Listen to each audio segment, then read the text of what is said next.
Talking to the game for advice, says Poochie Cool.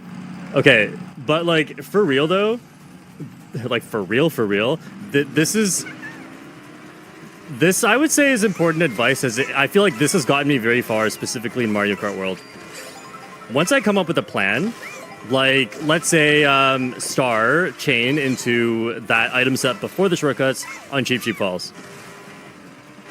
That's a strategy I've been using since pretty much day one. It was just so obvious that's a good strategy. But what about other strategies? What if I feel like I'm too far behind? What if I feel like maybe I can roll another dodge item?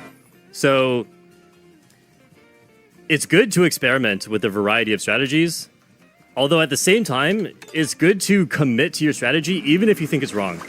Because at least then you have feedback of like, was it actually wrong? And so sometimes you'll see me make wild plays. Like I'm way too far behind. I'm slowing down for seemingly no reason. The race is about to end. And, you know, I do poorly sometimes, but sometimes it just works. And you're like, wow, how does he read the minimap distance so well? How does he know this is going to work? How does he know the exact comeback distance? I don't. I just know that I've felt this exact way before where I feel like this is not going to work. I'm too far behind. But then, unlike someone who's scared, I was willing to at least give it a shot. And I learned from months ago that sometimes these just work. And so I continue to do it now because I've learned months ago that they work.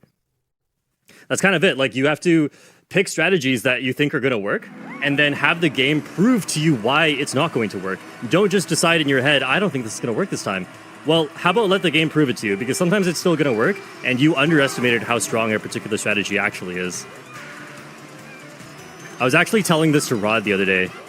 Not on a stream, I don't think. Or maybe it was on a stream. I was telling him to don't just have or don't have confidence in a strategy based on your own brain. Sometimes you can't tell. So sometimes you need to have the game prove to you why the strategy you chose is actually pretty good or actually pretty bad. And don't just make it up in your head because you'll often be wrong. Cannot make too many assumptions.